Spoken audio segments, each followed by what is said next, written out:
Okay, good day everybody. Mike here.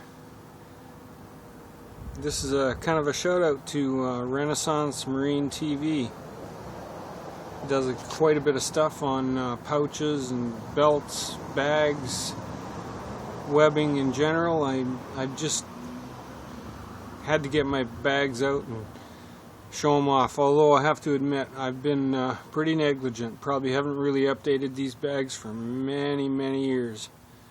Anyway, we'll take a look at them here. I hope you can hear me okay. I'm just filming in the driveway.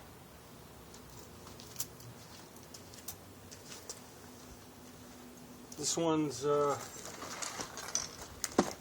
kind of just the bug out belt. I've had this for many years, and it's just a standard kind of a Vietnam vintage H harness with a butt pack. A couple of canteens, which was pretty standard back then, and this isn't even really a military belt. It's just a knockoff, probably made in Korea or something like that. But you know, that can have I guess a holster put on it if that's your thing, or a big knife or stuff like that. But I've always just sort of had that set aside. And then over here, this is standard U.S. military style Alice pack frame. As far as I know, I'm just guessing on some of these specs. Alice pack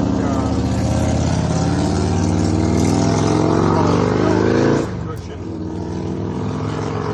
And 1982 pattern Canadian shoulder straps and yoke. It was missing the lower straps, so I put these on at some time. And this is a knockoff Chinese copy of a 64 pattern Canadian type bag, which I'll show you in a second. There's 3 pockets, one on each side and one in the back, which are permanently attached. And they fit Canadian mess tins from that vintage. But they can be used for anything you want. This one has a little document pocket built into the lid, and some molly straps. Well, I guess there's no molly on the top of this, it's just a flap. And I've put a pouch with a shovel and some saw stuff and stuff like that. And then this is a utility drop. It's not a pouch, it's just a panel, basically a molly panel that drops down off your belt and attaches to your thigh, which I put up here instead. It's not a bad bag.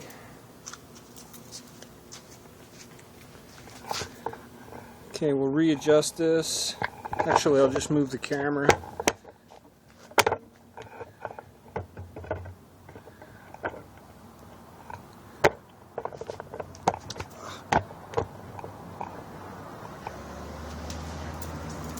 Okay, this is the original style. I have 2 Canadian 64 pattern bag. It's just a rubberized type of bag with the same 3 pockets,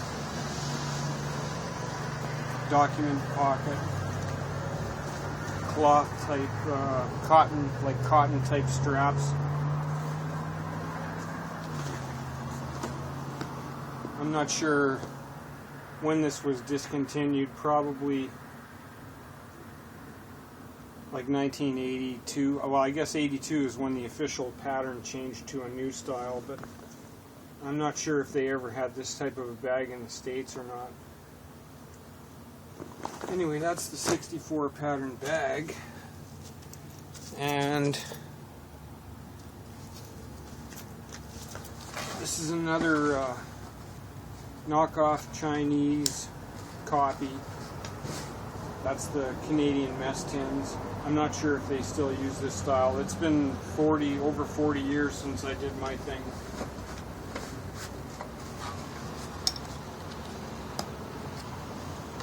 And this is on a 64 pattern. What in Canada we call it a jump ruck frame, because it was issued to jumpers. This is a 1982 pattern, shoulder straps and yoke. This is an aftermarket, really comfortable, large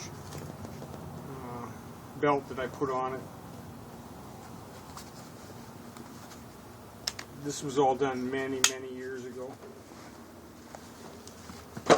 And on each of these 2 packs, I found, this was never in Canada. I never ever saw one of these shelves issued, but there's a metal shelf which, you know, with the right finagling, you can hook and unhook from the frame, and it's for carrying anything heavy, you know, square and heavy. My idea was that it would be great for like a battery or a radio and a battery together. And it's it's not really attached properly. It still has more places where I could tighten it up. I carried this one in the car. And then this is the final. Same thing, but it's a more heavy-duty version. This is a commercially made bag, full molly, really thick. You're never going to wear through this. And a better look at the shelf, which can also attach to the bottom of the frame right there if you want for a larger load. Same type of belt, same straps. 64 pattern frame, which I've completely wrapped with paracord, which makes this shelf very difficult to remove. Anyway, just a quick look at pack stuff. I haven't upgraded these things for 20 or 30 years, I'm sure. Have a great day. Mike out.